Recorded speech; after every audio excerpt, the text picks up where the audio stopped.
In terms, okay, so let's start looking a little bit at, filling the gaps, solutions. How about the cybersecurity skills gap? All right, so we've all kind of struggled with that sometimes in some areas more than in others. But what skills are you actually seeing matter these days, and why? And I'm going to give this to Troy first. Yeah, no, this is a great question, and I think a lot of people in the industry actually get this wrong. We look for individual characteristics of years of experience, certifications, processes, what you've been working in. What we're missing is people who actually are ambitious and motivated in this space. Technology is a taught skill set. Motivation and ambition is something that you cannot teach people. I'll give you guys two examples. One, working for a large financial organization, I had an administrative assistant. She was managing my counter, and bless her, by the way, but she picked up a little bit about cybersecurity just from my interactions. I nurtured that, and today she's a senior director for an incident response, huge cybersecurity firm. This is 4 years later. The ambition was there. Anyone can do it. One of my top cloud architects had no cloud experience when I hired him. He was a medevac Army individual, was trying to get into technology, super ambitious. He was 20, and in his life, he'd already gotten a degree, served in the military for 4 years, or like 2 years, then was finishing up the last 2 years. He was going through this significant, and I just saw the motivation.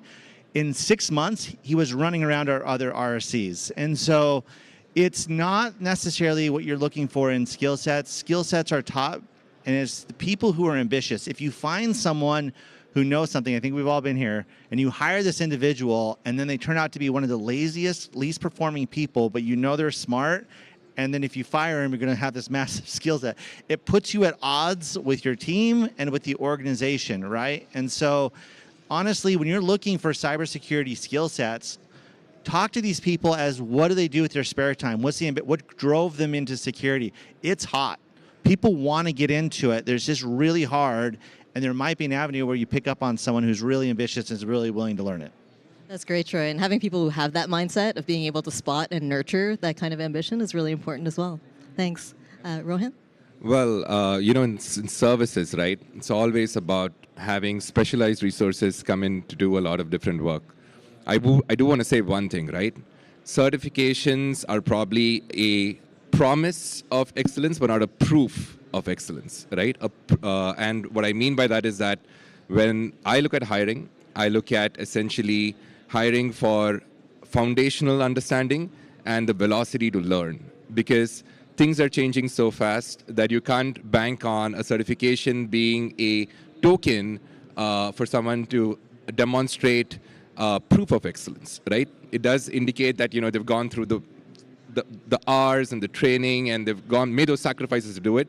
But I think that first principles, foundational learning, and learning velocity are key indicators of someone who, with 0 certifications can outpace everybody else with 50 certifications. That's been my experience. Thanks, Rohan.